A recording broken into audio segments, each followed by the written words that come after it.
Welcome back to Nick Lenz's novel review, movie reviews. Sorry about that. Episode 53. And this one I'm reviewing Teen Titans: The Judas Contract, the adaptation of the classic storyline from the New Teen Titans series from the 1980s, plus also mixed in with the Brother Blood stuff that comes before it. I'm trying to think, was there anything else this is based on? No, not that I can think of. Well, I should point out though that for the original story, Damien and Jaime were not in the original story for a very good reason. They didn't make their debuts yet. Jaime didn't, but both these two made their debut around the year, pretty much in the year 2006. Jaime made his debut in Infinite Crisis, while in the case of Damien, he made his debut in the storyline Batman's Son. And he's a creation of Grant Morrison. Jaime is a creation of Jeff Johns. Yeah. Now, also, I should point out, though, Nightwing's costume.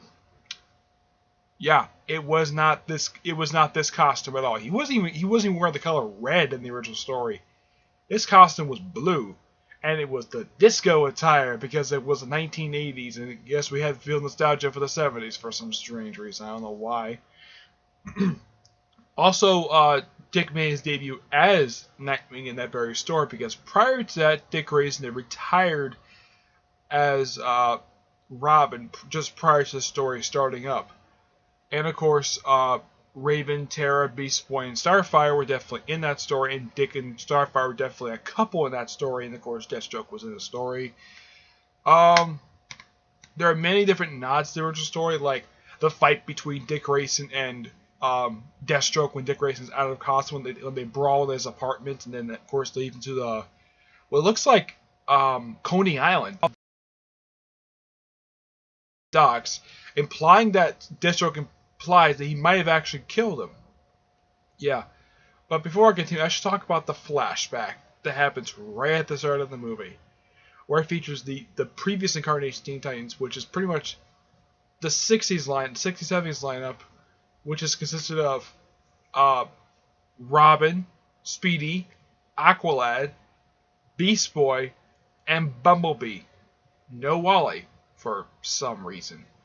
And they throw in the first appearance of Starfire, and they're basically fighting the Gordanians at the start of it, even though that in the comics, the Titans didn't fight the Gordanians until the 1980s, not the 60s and 70s lineup. Yes, Bumblebee was part of that lineup. Beast Boy never joined the 60s and 70s lineup. He didn't join the Teen Titans in the 1980s. He tried, but he was turned down due to very dumb reasons. And of course, Raven is still pretty much continuing from the last film, with the whole thing with the diamond in her head, basically mentioning stuff with. Basically, you have references to two previous films in this particular film. You have a reference to the previous film, Justice League vs. Teen Titans, and Son of Batman, because well, Deathstroke is alive, and they pretty much give a throwaway line of how he survived being nearly drowned in a collapsing fortress. He found a Lazarus pit last minute.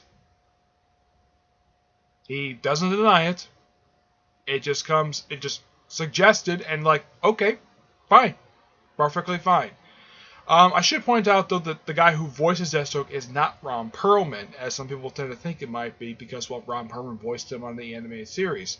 He is voiced by the late Miguel Ferrer. Ferrer, I think that's how you pronounce the guy's name. This was his last credited appearance, because the guy passed away.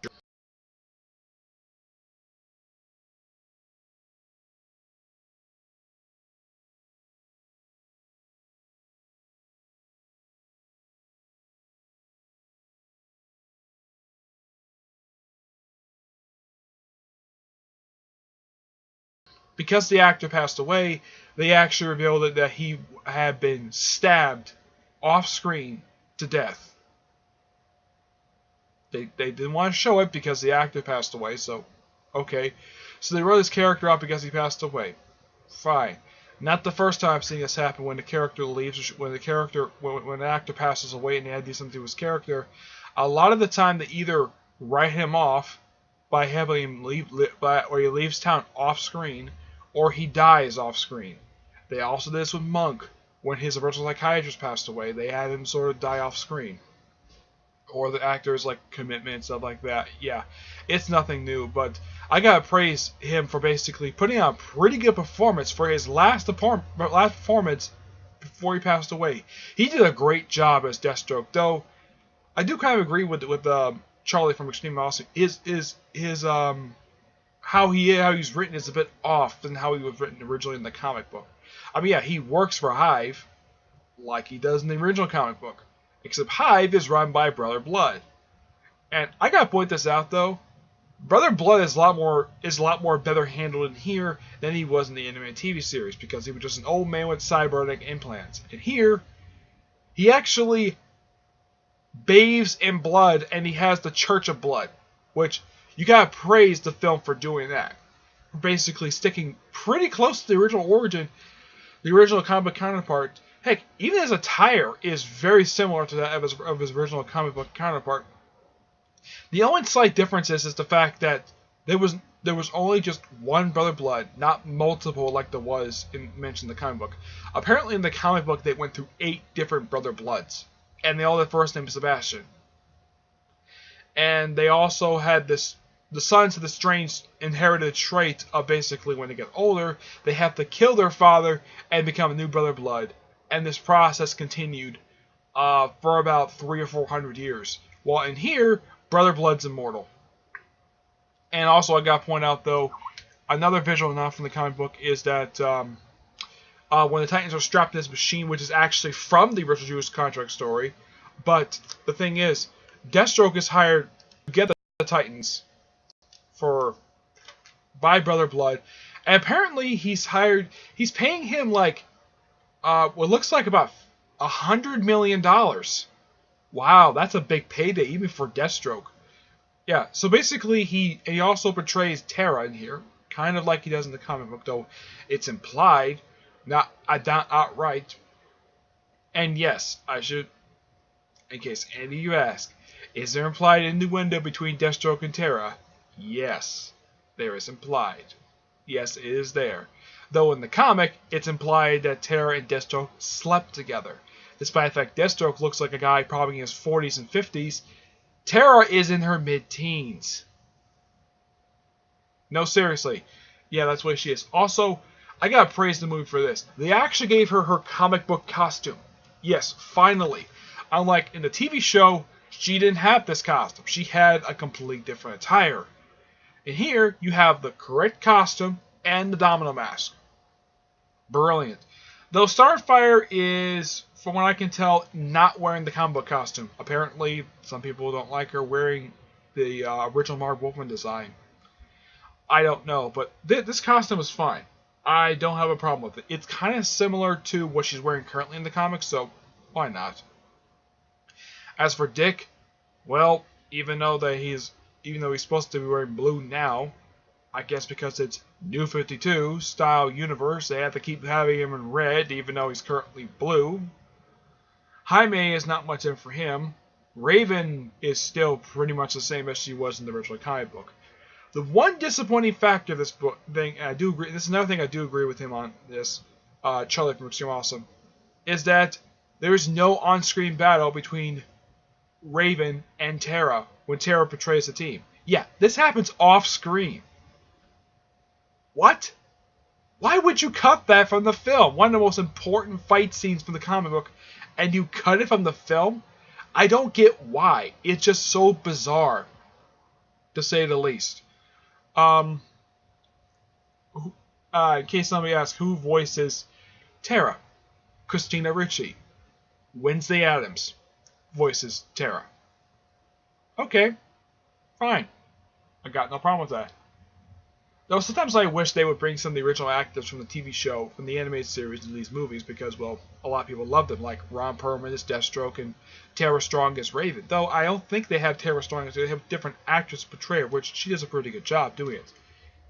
Trying to think though, was there anything else? Um. Oh yeah, Kevin Smith is in the movie for some reason, even though he never wrote the Teen Titans. He never did. Yes, Kevin Smith has written comic books before. He hasn't written that many. He wrote stuff like, I think it was Bullseye the Target, which only one issue of that comic got released. Spider-Man / Black Cat, Evil the Men Do. He had a run for Green Arrow, which lasted 15 issues and had a Secret Files and Origins issue. He had a brief run for Daredevil. He did the Guardian Devil storyline, which was actually really good, though he killed off Karen Page in the story. Had Bullseye kill Karen Page. I'm trying to think. He wrote some Clark's comics. He also wrote the Green Hornet, which is actually based on his script. Which, interesting fact of how he got the Green Hornet, the Green Arrow comic. He was actually hired to do the script for Superman Lives, but he also offered to do Green Arrow if we get a chance. And he got the Green Arrow one. And of course, now he's since directed 2 episodes of Flash and an episode of Supergirl. And I heard he also wants to direct an episode of Green Arrow, which I don't know if he's going to do that or not. But yeah, he's in here as himself, the way he looks in Comic Book Men. I don't know why they threw him in here for, but it's nice to see the guy. And of course, we also get a chance to see, even though she was in the original story, even though in here she did show up to the very end, Wonder Girl. Donna Troy shows up in here. As for what the next movie is going to be for the Teen Titans, who knows? And I should point this out also. It's the first DC Universe film that's from the 52 line of universe that doesn't have Batman or the Justice League show up. Hooray! Which probably made a lot of people very happy. But it does include Damian, who was in a good chunk of these movies, which is fine. Of course, Dick Grayson's also in almost all these movies as well. I mean, Dick was in pretty much all 3 Batman movies, and he was in a short for, I haven't seen it yet, for Justice League Dawn of Atlantis. So he was in 5 films, along with Damian. So along with Batman, Damian and Dick have been in the most, and made the most of my appearances in these movies. Yeah.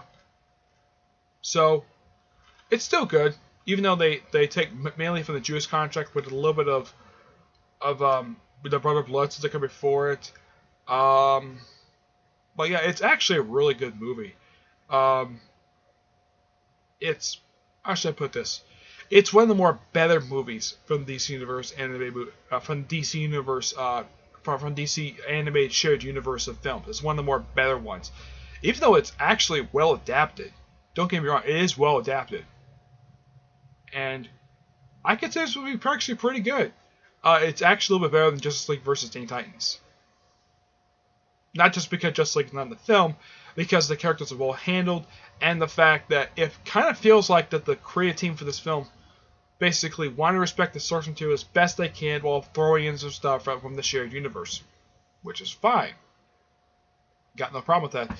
Though the next anime universe from this one is Batman Harley Quinn, with I believe it's Tara Strong. I believe it's they bring back Karen Conroy as Batman, and I believe they bring back also the actress who played Harley Quinn on the TV show. I don't know who played her on the TV show, but it wasn't Tara Strong. It was somebody else. But I'm looking forward to that film when it comes out. So I kind of figured that I wanted to get this film, do a review of it. So I'm going to get this film a 8.5 out of 10. It's a good film. Step up from Justice League vs. Teen Titans. Not as good as it's not as good as the original story, but it's actually a pretty well told film, a well told story plot for the film.